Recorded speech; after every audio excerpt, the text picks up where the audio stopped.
because it's the town and the city. I always put it, if I can get a town or a city in a title, I try to get that in there, because save searches.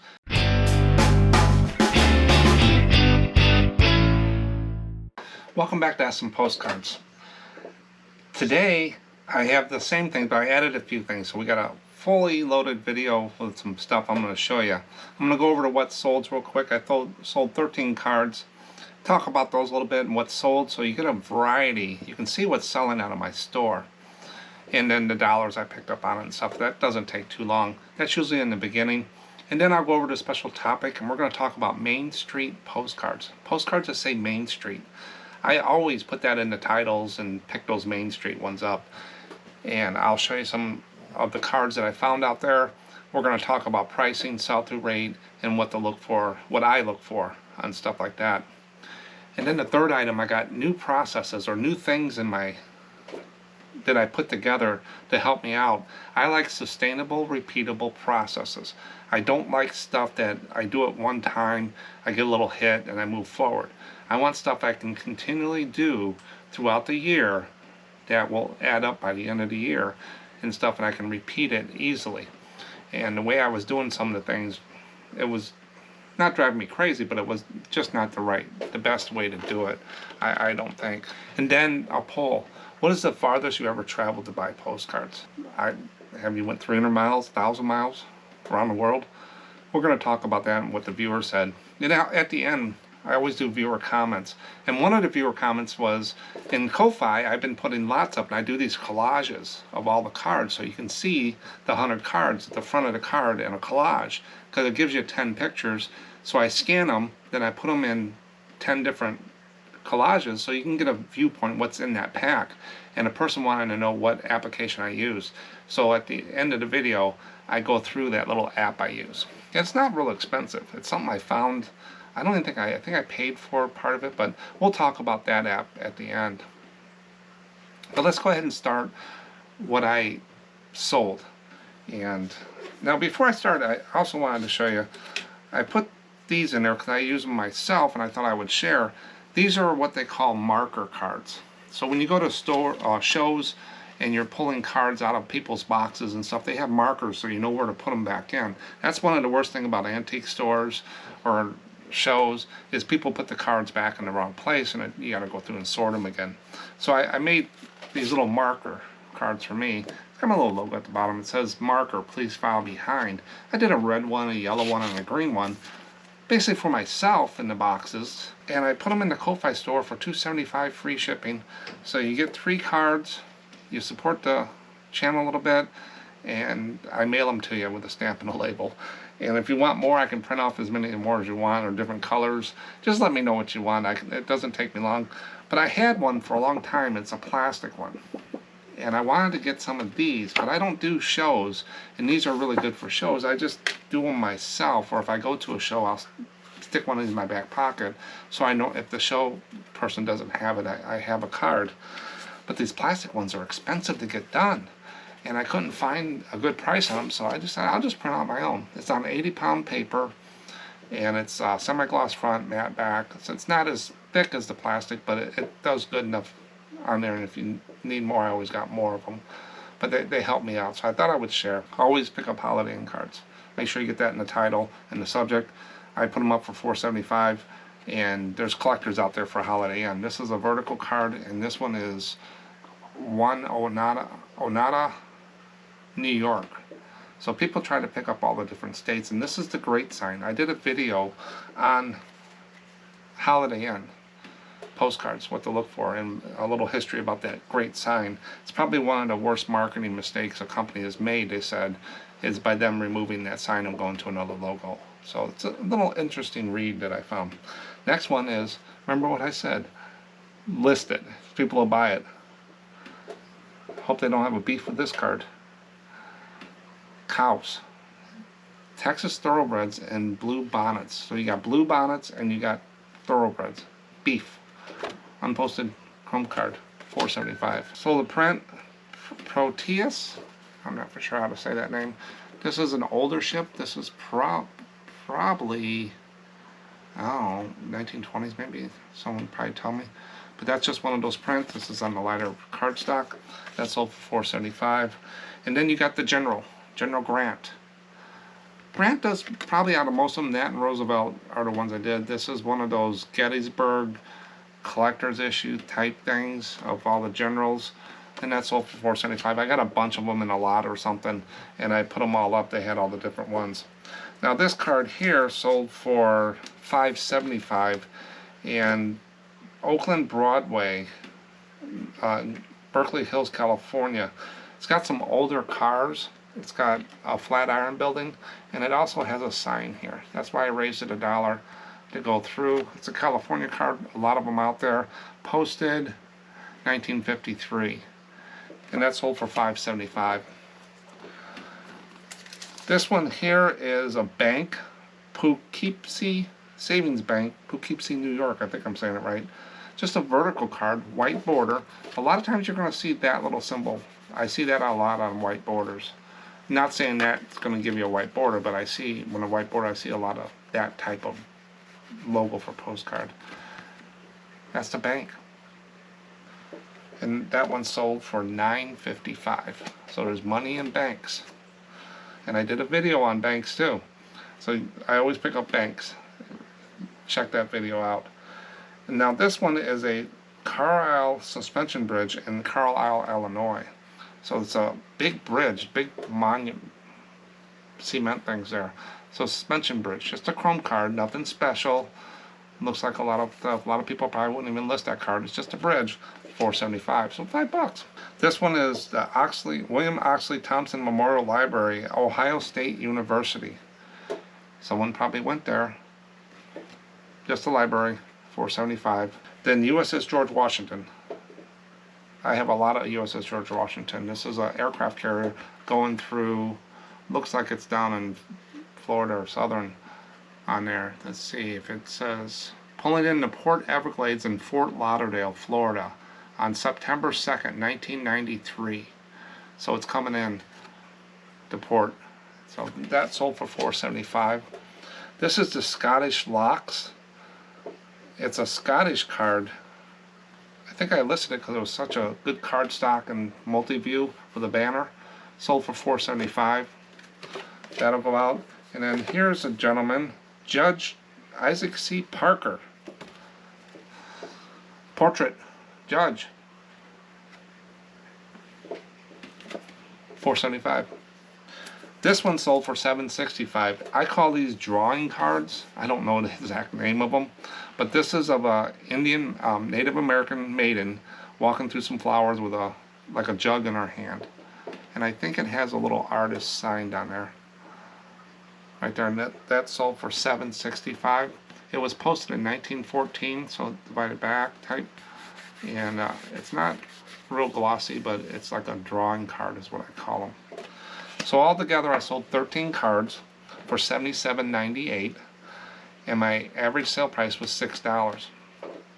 Now my goal was 14, I'm down $1, dollars was 70, I'm up $8, $7.98, and my ASP is going up. So it wasn't a bad day, but I can tell you what, in the last weeks or so I've had some days where I got a payout of $6.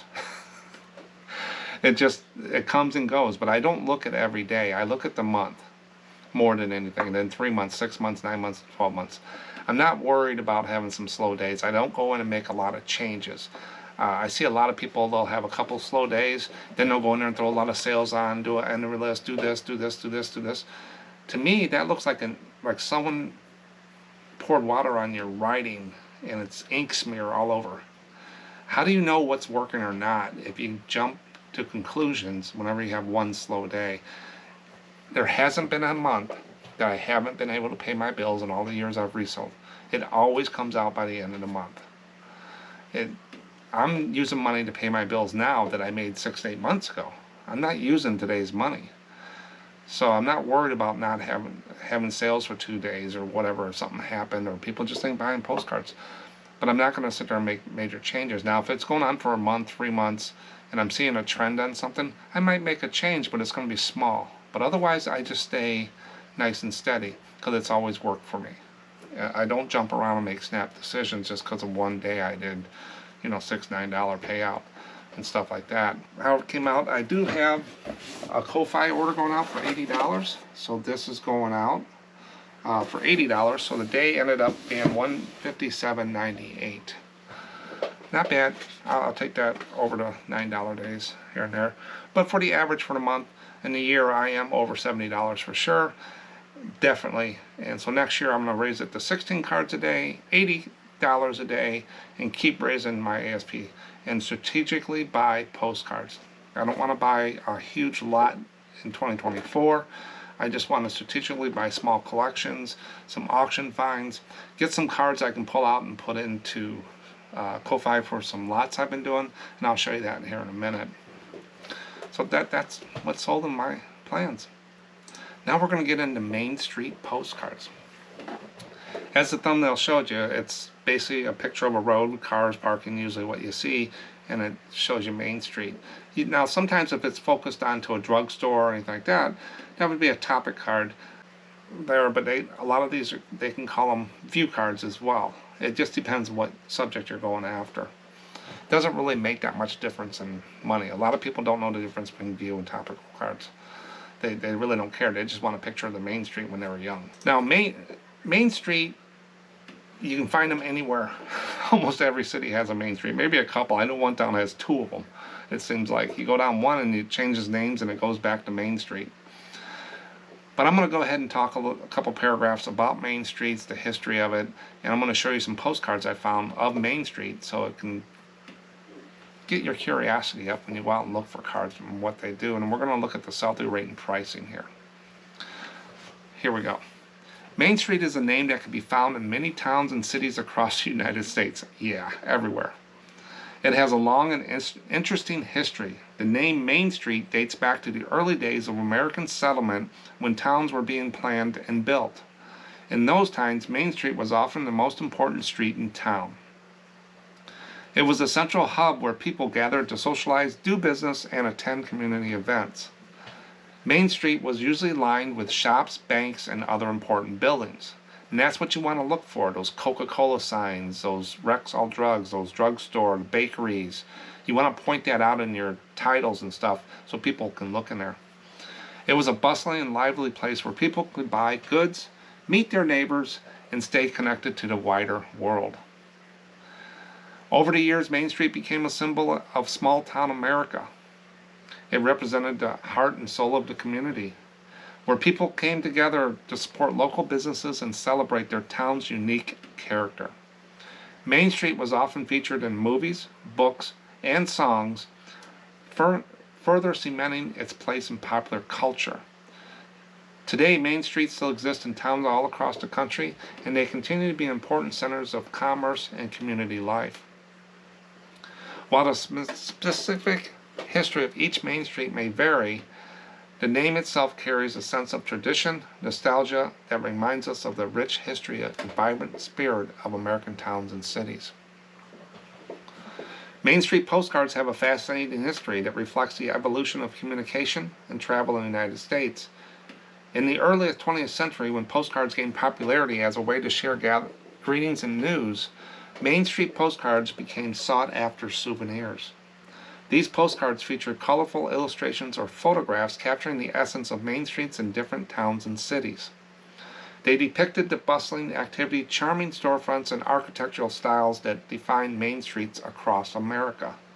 Main Street postcards not only served as mementos for travelers, but also acted as promotional tools for communities. So you'll find some with advertising on the back too, showcasing the unique character and attractions to their towns. Today, Main Street postcards are cherished by collectors and history enthusiasts, providing a visual glimpse into the past and preserving the nostalgic charm of America's beloved Main Streets. So that was a little history about Main Streets. I know around here, one town just north of me, Manteno, Illinois, has done a great job with their Main Street. They have fairs, they have street carnivals, events, and they got a big thing in there. It's lit up at night. They got music, they got stuff for the kids, they got a water park, they got pickleball over there. There's a whole bunch of stuff. Now all the business buildings and stuff have been redone with their fronts and stuff like that. So we like going there. It makes it look really nice, and it makes it feel part of the community. The town that I live by Bradley, Illinois, they have a street too. It's called Broadway, and they're going to be putting millions of dollars in the next few years into that to revitalize it, because back when I grew up, Broadway was the main street with all these little stores and stuff like that. But then the big mall came in and they started to develop north of there, and everything went to the mall and stuff. They kind of forgot about Broadway, so they're bringing that back. I think it's a good thing to do. I hope it looks like the one in Manteno would be really nice. So main streets are important, and they do sell, but they're average. Depends on the town, depends on how old, depends on the condition. There's so many variables, but one of the things you can look for is sell-through rate. Sell-through rate is just how many cards are moving through the eBay system at any time is how I use it. This is for 90 days. I just say how many sold, how many listed. I take sold divided by listed times 100. Gives me a percent, and I round that up or down to a whole percent. People don't want to think. And I have this little range in my head that I put into a graph here. The red ones are like QSL cards, Cypress cards, Mount Vernon, Niagara Falls. They don't have a very well sell-through rate, and sometimes, and I stay away from them. You can list them, you might sell them. Not saying you won't, it's just that you don't have as good a chance as you would these other ones, like the average or the high here in the green. The lighter greens, 4 to 7% are average cards. That's what I go after all the time. And the high ones, 8 to 10. So average and high is my niche. And while I'm doing that, I do see some low ones, and I also see the very highs, 11% or higher. Your Wiki Watching Mermaids, McDonald's, Disney's. Those are the ones that will come while you're looking for the other ones. The ones in the middle there, the 4 to 7, is what pays my bills. The other outliers, the 11% and stuff like that, they come few and far between sometimes. Depends where you buy your cards. If you buy them on eBay, they're probably picked through, so you're going to get more of the high and average. But if you go to an auction, or you go to a garage sale, or somebody you know, uncle had a bunch of stuff and they inherited this stuff and they just want to get rid of them, you might end up more in the 8 to 10, 11 plus. But if you're out there looking like on eBay or online from other sellers that lot up their cards, I leave it up to you and the seller and what they say, but a lot of times they've been picked through. I don't care what they say, I take them as picked through. I don't think I bought a lot on there in the past year. I don't know if maybe I bought one little collection or something on eBay that I saw that I wanted, but that's about it. Now, like when I've seen on Whatnots where, like Popeye, he just takes a box and whatever's in the box, they're not picked through, he's just pulling them out. That's a big thing, because you never know what you're going to get. Not a mystery box, he shows you every card, but that's what I like, and that's what I do. So be careful when you're buying stuff online. You know, ask questions if you have to, and don't pay a lot, because just price them as average, unless they state what they are, and then you know. So be an educated buyer is all I'm trying to say. But sell-through rate is not price, it's not all this other stuff, it's just how many cards actually moved. So Postcard Main Street, there's 3,200 sold. There's 61,000 listed. A lot of people say, well, I got the market cornered on postcards. There's 7 to 9 million postcards on eBay at any one time. Nobody owns too much of it. It's just part of it. It's so big. People think so small that one person started selling postcards is going to hurt the market. That ship doesn't move that fast. I'm sorry. 5% sell-through rate. So it falls in the average range. So Main Street probably be due to how many are out there and how many are sold. It's 5%. But it's the towns, the subject, the signs. You want to dig a little deeper. But I wouldn't pay more than average price for them in a box, because you don't know until you do your research. And that's what this does. When you go to a white box, you can kind of walk through and say, well, I see a lot of Main Street, those are average. I'm not going to pay up on those. Now, if you see some and you know of the town, you might have a couple in there, but I wouldn't pay more than average price for them. But I bumped up against a few other things I just threw out there. So Postcard Main Street's 5%. Business District, Postcard Business District, I've seen that on different postcards. That's 5% also. Then I see a lot of squares, public squares, stuff like that. So I put square in there. There's 37,000 squares out there, 4%. So they're still in the average range.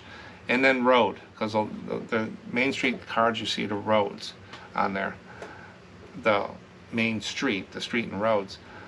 Postcard Road, 4%. So all of these cards are basically average cards. So if you see a box of them, you know you're going to have average cards. You know it's going to take average time normally. There's always outliers and underliers out there. This just gives you a guideline. Nothing scientific. Just says, hey, you got a box of cards. I see half of them are Main Streets. I'm going to give you the average price. But if say you got half Main Streets and the rest Disney, then you would pay a little bit more because your sell-through rate on Disney, you have a better chance of selling those faster and get your money back. That's what this does. That's all I'm trying to do here. So when I go to a show, I kind of know what to pick out. Now when you get into pricing, I've been trying to find some extreme pricing, I call it, higher stuff that is out of norm, the outliers. So you kind of know the high watermark of what's being out there lately. There could even be more higher ones, but these are the ones I picked. The first one here is a real photo postcard. Now remember, when you write it, it's RPPC, and when you say it, they say it's real photo. The etiquette of postcards. I'm getting better at it. I still screw it up. I screw up names all the time, and I apologize ahead of time. I should put a disclaimer across every bottom. But 1908, real photo postcard, Main Street, Laurel, Mississippi.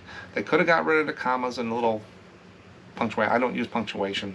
I don't know if it really causes a problem, but just from the days of doing programming stuff, we never put punctuation in query strings. But nowadays, it's a lot smarter. Main Street, Laurel, Mississippi. Real photo postcard. Right there, I do a search on Main Street. This is going to probably pop up. Laurel, pop up. Mississippi, pop up. Real photo, pop up. $213 in an auction. 9 bids. $2 shipping. Not bad. Check those out. I think it's the town, and it's a real photo, and it's in Mississippi. How many of these are out there? A lot of times they're one of a kinds, especially in that age. Vintage. Next one, Vintage, Danville, Illinois, which is about 3-4 hours southeast of me. Real photo postcard, West Main Street view. Look, that little look with the eyes on there, that doesn't do anything for you. I'm sorry. A lot of different YouTubers talked about that too, the fire emojis and stuff like that. These little things like that, I wouldn't waste my time on it. You can do what you want, I don't do them. Then this took a best offer, $79, probably $75, $70 for Main Street in Danville, Illinois. Vintage. Real photo postcard. $5 shipping. Too bad, between those two, it went from $70 to $213. So you got the Vintage postcard, Flatiron Building, North Main Street, Pittston, Pennsylvania. $206, $207 for that. So Main Streets can pick up in there if you get them in do the titles right and everything like that and get the right cards. This is the high watermark. Now at the bottom there's some writing on that card, and I actually wrote it out here so we know what it says. I thought it was interesting. It says the Fort Jenkins Bridge can be seen in the background on the left. The building housed Ellen Smiles Sporting Goods, a bar, other retail businesses, and apartments. The building was demolished in 1962. So that's what was in there. So there's some history in there. So that would help out there. About one of the only times I really read a card, but that's what that said there. So all that information probably helped them get that $200. And that's worth spending the time to do it. Now to spend the time to do this with a $5 to $8 card, it's probably not worth it. You're probably not going to get more than $1 more or less. But a card like this is called special folder to me. I moved this card pictures over to a special folder, and I put that card to the side, and I spend a little bit more time on it because I know I'm going to get a better return. Sometimes I don't. I see something, on a card, and I say, oh, I'm going to put that in a special folder. I think there's something here, and a lot of times it turns out to be nothing. But you never know. That's extreme pricing. Now your average stuff that you see out there, what's the high water mark on that? The high ones that I see in eBay that I pulled out is you got a 1963 New Jersey Danville Main Street Theater Vintage Autos postcard. So a little bit of keywords in there. $50 best offer, probably took $40, $45, free shipping. Not a bad looking Main Street, and he did point out the theater in the title, and there's some older cars there. It's a nice clean picture. Card looks in pretty good shape. I don't think that's a bad sell. Did a good job there. Danville, Illinois, another one. East Main Street, downtown, 1960. Advertising, vintage, postcard. $48. Best offer. probably took 40, 45. So these are landing about $40, $45 to towns and stuff. And then you got one down here, Norwich, New York, North Broad Main Street, downtown, 1960s vintage postcard. Looks like it's the same type of title from the seller. $39.95, $40, probably took $35. So most of your ones here are selling between $35 and $40. So then we got all those lower ones I'm not even doing anymore. Different model, stuff like that. But this is your high water mark, so there could be some money in these cards. A lot of them are probably average. But if you get the right town, I would research every Main Street card. I do. I do the title on eBay, and I throw it into WorthPoint, and I throw it into eBay just to see if anything pops up for that town. That one collection I got those cabinets with, the cards, there was 2 albums with that, and there was 2 towns in there, Peabody, Pennsylvania, and this other one. I thought there were going to be a little above average cards, but once I did that, I threw it in WorthPoint, and I threw it in eBay. I made my money back a couple times over just from those albums for that lot, because those 2 towns went crazy. I don't know what it's about them, but they did well. And if I didn't throw them in WorthPoint or eBay for comping, I wouldn't know that they're an outlier. Once I see them up in the numbers go up, I move it to the side and I do a little bit more digging on there. But just because, say, one sold for $12, one sold for $10, one sold for $8, doesn't mean I'm going to put it at $12. I'm going to go out and research and see if I get a few extra dollars, or I need to go to 8 or 10, stuff like that. You just make a decision, and plus what you got into it. But that's Main Street. Always look up on those roads. Main Street is always in my mind, because it's the town and the city. I always put it, if I can get a town or a city and a title, I try to get that in there, because save searches. If he put this one up here for Denville Main Street, New Jersey, someone might have what they call a saved search. So they're constantly getting emails about a card. And so if you have a card and you put this card up here for Denville, New Jersey, and it sells in the first 8 hours, it's probably pretty good chance it was a saved search. Someone is collecting those cards. So you don't want to load it up with all this non-subjectable stuff just to hit those, because you want people to go in and pick it and buy, and click it and buy. So I think that's what these Main Streets do a lot. The city and towns will click off there. But that's Main Street. Let me know any comments about your Main Street. If you got any pictures about Main Street, your Main Street, send them to me and I'll use them in the show and tell. You can send anything to me down here in contact@SMPostcards.com. I am a little bit farther done with videos for the year. Sometimes if you send me something, you might not see it for a month or so. But I will let you know if I use your picture and what video it'll be in and what time it will be, because they're all scheduled out. It's just that I've been doing videos, batching them to get through the holidays into next year. And I've been kind of ahead myself. But you can always send me something. How's your setup? Did you sell anything that was really neat? And you want to let us know that you got yourself a good deal here, or if something like that would be great. I want to make it not more about what I'm doing here. I want to make it what you guys are doing too. So, but that's Main Street. Who knew?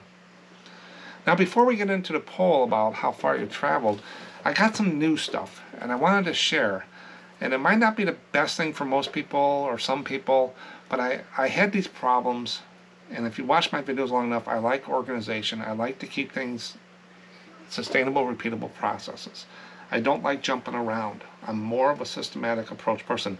It's from my training. It's what I did all my life, and that's just how I work. It's just how I'm wired. Some people like it all over the place. They feel better. I'm just not that person. It takes everybody to make the world. But the first thing is, I started doing lots more. Now I know why I don't like sorting as much. I can't stand there and take a stack of cards and put them in the slots and read the cards, and I'm just, doesn't excite me to do that. Not saying it's wrong to do it. It's just not me. And I want to do it continuously every day. I don't want to stand there for 3 hours sorting cards. It gets old. It just seems like dead time to me.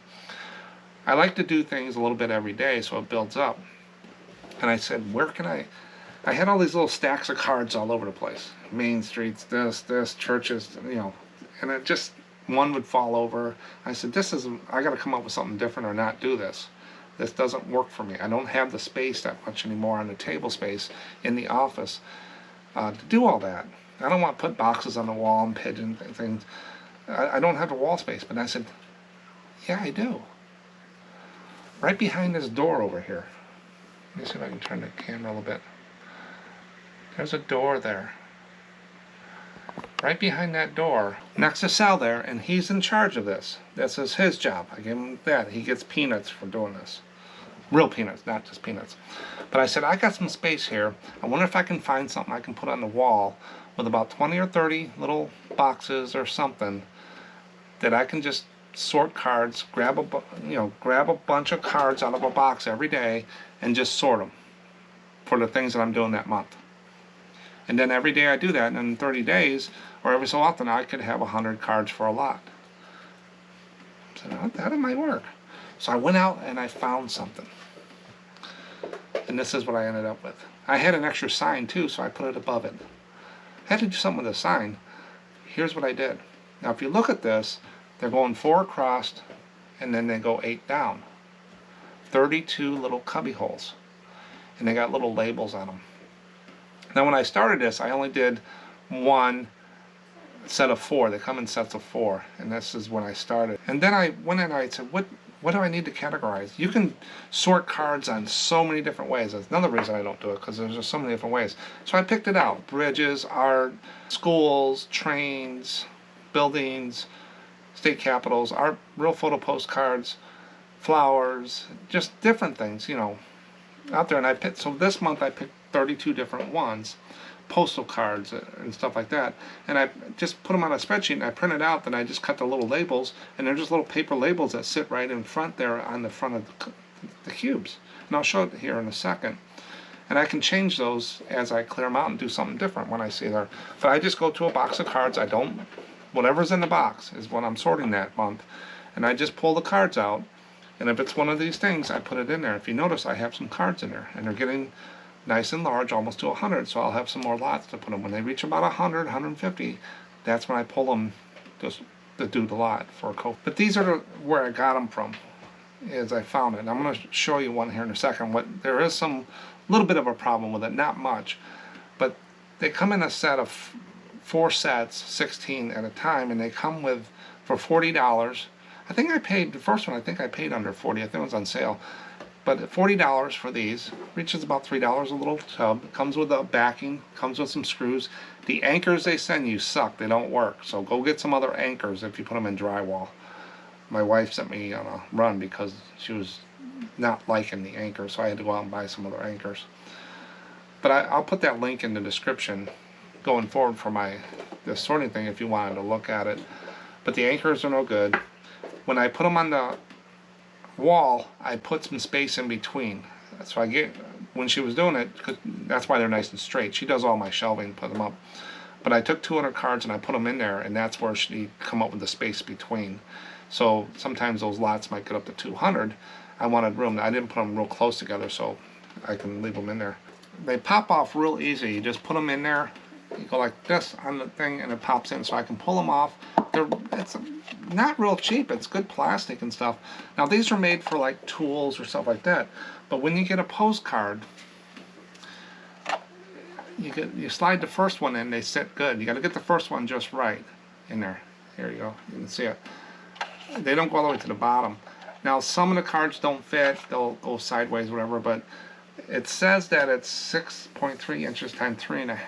It just fits in there. Some of your foreign cards are all different sizes. They might not fit, but these fit well. It did what I wanted. Continentals don't fit in there. And then I print out these little labels, and they just slide right, if I can do this. They just slide right. Like this is a windmill one. I wanted to not there. And then when I'm done, I can just pull this out so I know which slot it is. But that's what it is, the little cups. So if someone's looking for something like that, I put it on the wall. If you notice, I've been doing it for a little while, and I've loaded it up, and I'm just grabbing a batch of cards every day, and if it's one of the ones I'm sorting, I just take and put it there. I don't pull it out and list it. There's some few here and there good cards, I think, but I just put them in there. And then when I get a lot of 100, I'll go through and lot it up and put it on Ko-Fi. So I thought I would share what I'm doing for the sorting. It's behind the door, out of the way. I do it every day or so, and it's just out of the way. Not boxes and stuff on the tables, and I'm not standing for hours sorting cards. So I think my problem is resolved now of that, and I feel comfortable with it. Let me know what you do for sorting. Do you have pigeonholes? Send me pictures for the show and tell. I'd love to see that and stuff like that. So for $80, I ended up with a solution that I can move forward. Another thing is, I have a lot of back stock. I have a lot of boxes and stuff in storage, in my storage area. We have a big house, but we don't have a lot of storage. So I have down the way here, I have 2 racks, and I have a little storage area full of postcards and stuff. But I want to put postcards that I'm working on. And I went to an auction the other night, and this kind of goes in the auction find we'll talk about in a second too. But they had this rack there at the auction. And I'm saying, this thing is made for me. This thing is actually what I want for my fish room. Right behind this wall here, and you're going to see a picture of it here in a second, is I wanted to put postcard boxes on that I'm working on, that I'm pulling from. And I want to store my envelopes and so I can see what it is. But I didn't know what I wanted. And the ones I was looking for I really liked was like $300-400. I'm not going to do that. It's just not worth it. So I found this rack. Me and this other guy were bidding on it. He wanted it too. And I paid $100 for this rack. And here it is. It's got 7 heavy-duty shelves. These are high-grade shelving. It's NSF. They're spaced perfectly for postcard boxes. I didn't have to put it together. I just put it in my truck, brought it home. Me and my wife brought it downstairs, wheeled it into the fish room. Didn't have to put it together or nothing. Has wheels at the bottom. 2 are lockable. And what this is a 7-tier NSF, National Safety Foundation, 16-bin rack, 36 inches wide, 14 inches deep, and 56 inches high. So it's not one of the real tall ones. And it's NSF certified. That's what I'd use in the restaurants we had to use. And I found the company that did this. It's Sellers Classics. It was used to hold bins. It's exactly the same shelf here, and it was used to hold these bins, and that's the picture. List price was $230, and I got it for $100. But it works perfectly in the fish room. So now I have a nice place to put stuff that I'm working on right outside the door, not the stuff in back stock, and I have to move boxes around. Everything's right there, and the boxes on top there are my new shipment of envelopes. I just got in 1,000 envelopes, Echo Swifts. I have some other ones in the back storage, another 2,000, 3,000 in there. This one just came in, and so I threw it on top there, so now I know where they're at. But those are the 2 processes I use. It's going to help me in 2024. Keep track of what I got. I hope I get to the point where all I have in back stock is what's on that rack behind this wall. It's really my game plan, is get rid of all that. They're not doing me any good by sitting, all those postcards sitting in boxes out there. Other people like you can use those cards. So I'm going to lot them up and put them on Ko-Fi over the course of 2024 and just move them out. Also at the auction I found some other things. Check these guys out. These are Lucite Fred Flintstone thing from the 70s. That's Fred. Got Barney. Betty. She's got green. She's got a little bubble in her butt. And you got Wilma. And Bam Bam. So who am I missing out of the Flintstones? I'm missing Pebbles and Dino. So I gotta look for those. Those I'm keeping. I paid $30 for that set. And probably just because I grew up in the 70s and I like Flintstones and the Lucite. They're just made out of that Lucite plastic glass. It feels like, you know, the little plastic in there. Really neat. And I'll probably put them behind me here. So I bought those. And then I got these. Now those are separate. I don't add those in the visit. That's out of my thing. But I bought 7 Halloween cards. This one. I got 2 of those. I got 2 of this one. I got 2 of this one. And I got 1 of this one. This is the nice, probably the more expensive one that, on there. It's a witch. Now they have a pumpkin, the owl, the bird, the witch, another owl, a bat, and a moon. So it's got everything on there. And these are original. Now I paid $50 for those. Now, you're saying that's not 7 cards. No, I took the other duplicates I had of the 3 and I put it in Ko-Fi as a lot someone can buy. And if you're a member over there, you get 40% off, so you can get a pretty good deal.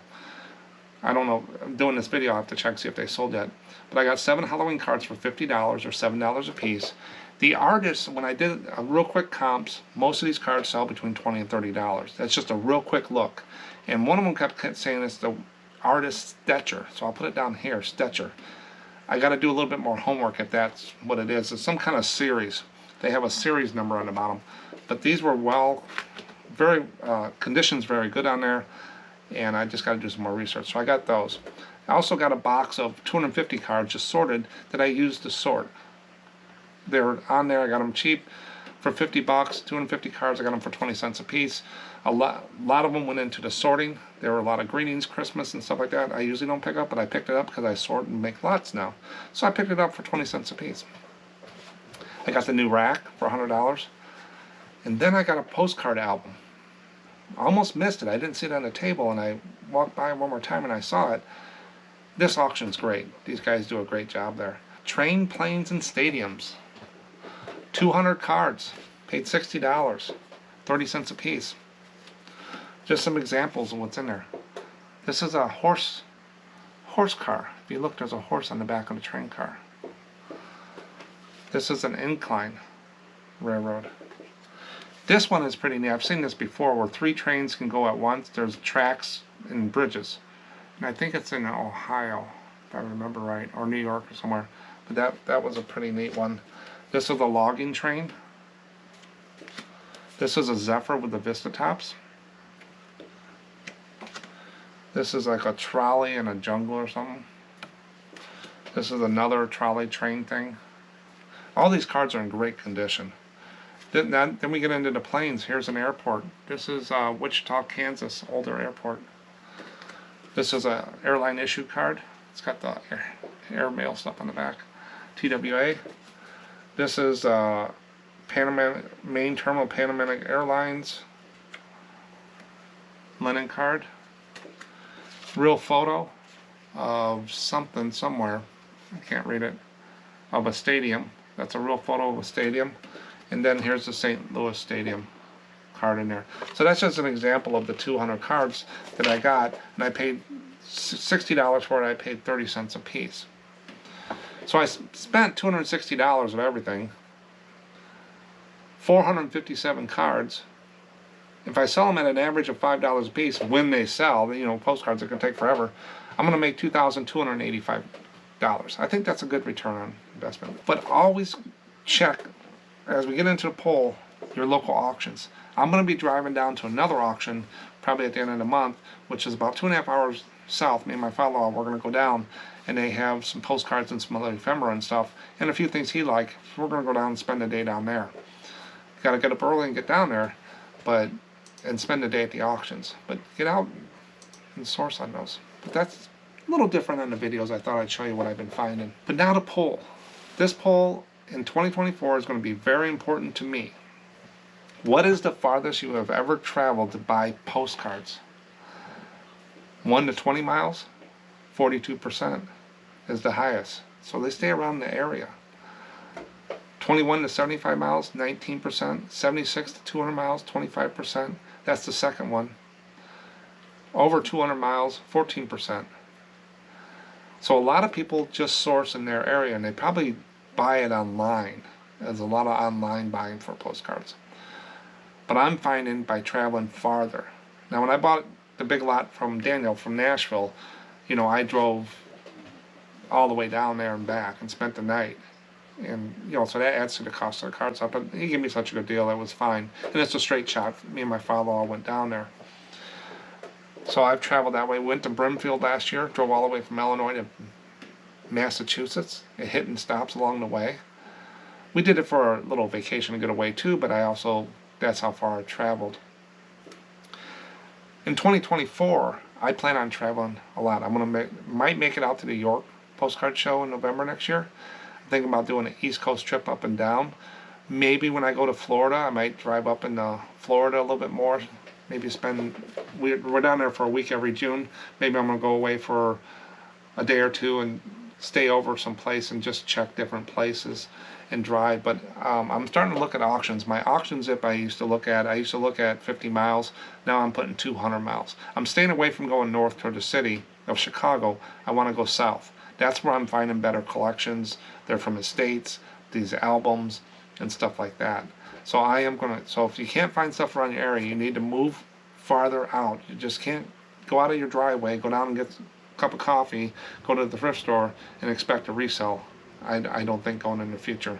You need to go out and farther around and look at things, is what my thinking is for 2024. I could be wrong, but that's what I'm going to do, because I'm being very strategic on what I'm buying. You walk into an old antique store sitting on the corner of a small town, blow the dust off those real photo postcards, been there for 2, 3, 4, 5, 25 years. Walk up to the guy and say, I'll give you $50 for all these 400 real photo postcards. He's going to jump out of his chair and say yes. Those are the types of deals I'm going to be looking for. Now I had a few comments here. Wandering Ghoul, zombie. I get most of my cards at the local swap meet or online. Yeah, so if there's a local swap meet and you got a thing going, stick with it. And then online, like I said. Thanks, Wandering. Then Douglas, to my mailbox. I buy all my cards in bulk on eBay. Yep. If he's selling at that level, he's happy with it. You don't have to do what I'm doing. I'm just telling you what I want to do next year, because I want to get out more. I don't want to be tied in this basement all day. That's why I've changed and slowed down a little bit. I want to get out and do things. Me and my wife go.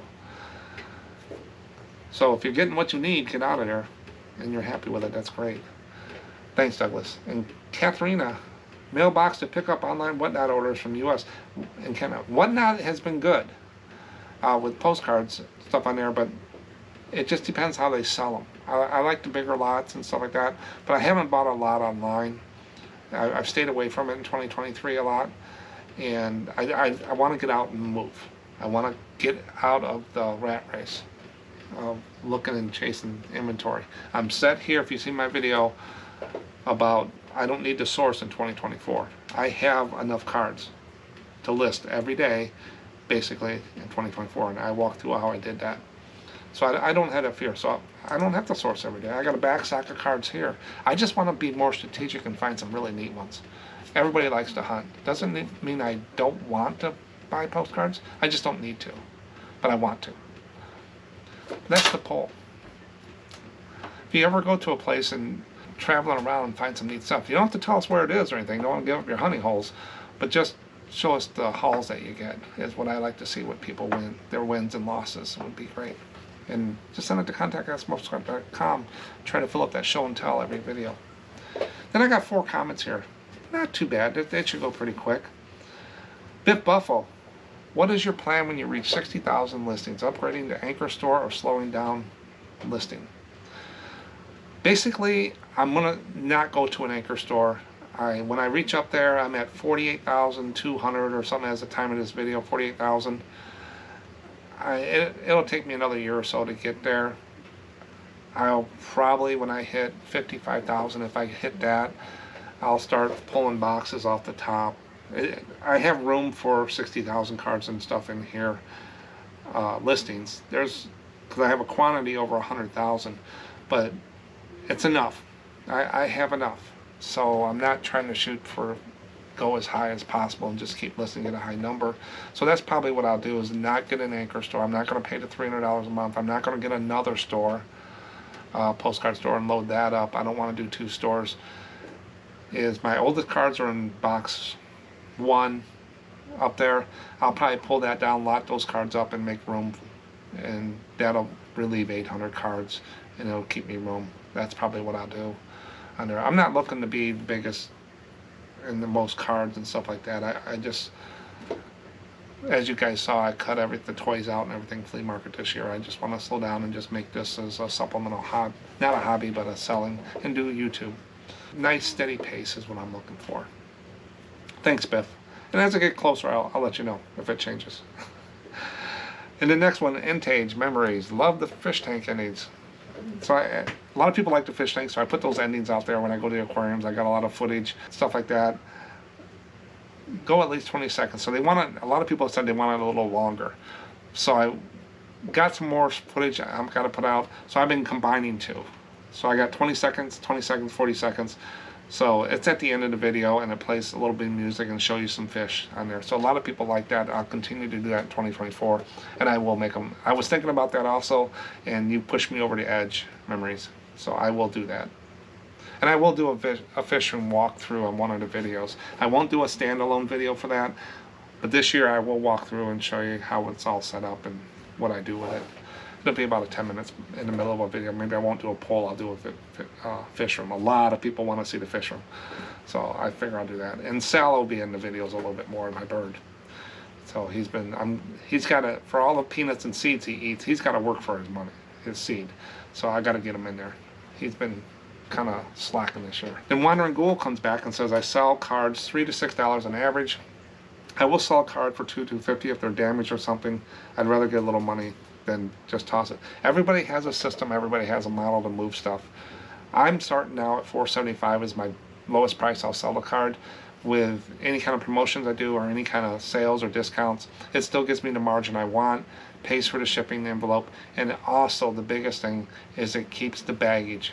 If I go lower, I start getting people that I just don't want to sell to. There's just a lot of high maintenance with some of these people, a lot of baggage, a lot of questions, a lot of stuff. So I think staying a little bit higher for me has helped me stay away from some. Not saying all people are like that, but you just, sometimes you get what you pay for. So, but if you're moving cards and stuff like that and it works for you, keep doing it on there. I mean, I've seen people, you know, throw a bunch of 99-cent auctions, just get rid of cards too. So there's all different ways to do it. There's not one right or wrong way. And if you're making money and it's the way you do it, keep doing it. But my model is $4.75 and up and stuff like that. But remember, most of the cards, majority of the cards on eBay are listed between the $3 and $5 when I did that little analysis. So most postcards are $3 to $5 out there. But your higher ones and stuff are in there, and your very low ones, so it's in the middle there. And I like staying in that middle area. So thanks, Wandering, for sharing. And keep doing what you're doing if you got a system. Then Lynn Frugogramma. Thank you for all these videos. I've been selling postcards since August, and I have been binge watching and learning so much. Thanks. I learn probably more than you do by doing these videos. Like doing Main Street, I find so much different stuff. It just reinforces what I know. I know a little bit about a lot. I know nothing about a lot too. And I know a lot about a few things. But I have a very large spectrum of seeing things. Some people will show me a card, I have no idea. I'll tell you, I have no idea what that is. What do you think it's worth? I don't know. Then some people will show me a card and I say, yeah, you need to put that card up a few extra dollars. And they usually get it, or they don't. Or I'll say it's an average card and they sell it for 10 times as much. So you're never right or wrong with pricing on there. If you've already mentioned this on the video, I may not have gotten to it yet. What program or app do you use to make the collages for lots you're selling on Ko-Fi? I've had a few people ask me that, so I thought I would take Lynn's message here, and thanks, Lynn, for the comment. It's called Pick Collage, and here's a picture of it here. It's an app you can find in the Microsoft Store, or the Apple Store, I think. Just go Pick, P-I-C, Collage. I'll put it right down here. So when I load it, I think there's a fee when I got it to get rid of the watermark. I can't remember what I paid for it or what I paid. I have to check. I use it more frequently now, but it's always helped me with other things too. It's very cheap, so it's not even a problem. But when you bring it up, you got a choice. You can do different things. And I hit grid here, and then you go over and say you got all your postcards in a folder. You can pick the ones you want to show in the collage. Up to 30 is what you go over 30. It'll tell you got too many. Up to 30, and you can pick the style of collage here. And this one I did 14 trains from that lot I just bought, and it makes this. It puts them in, and you can sort it around a little bit, or you can manually put them on there too. And then you click save, and then you save this picture as a PNG or JPEG to your folder, and that's how I do it. So when I have a lot of 100 cards for Ko-Fi, I will scan 100 cards, and then I go through and I get rid of the backs. I make sure they're all orientated correctly, and then I put them in folders, lot 1, lot 2, lot 3, you know, go all the way down to 10, because I can put 10 photos on Ko-Fi, And so if I have 100 cards, I can put 10 per folder. And I always throw a few extra in, so the last one usually has 15, stuff like that. And then I go over to collage and I tell it to pick from folder 1, pick it from folder 2, save that collage, pick it from folder 3. So it's not a real hard deal, but pick collage works well for me. And you can find it out there. Just type pick collage into Google and you'll see it. If you got anything more questions about what I've done with the tools, these little boxes, I think this is going to work for me. If not, I'll tell you if it falls apart and turns into a mess. But I've been using it for a while and I enjoyed it so far. It's out of the way and sells and charge. But that's all I got for today. Thanks for watching. Check those Main Street postcards. If you get some real good ones, send them in so I can show them off. Here's more fish. Thanks.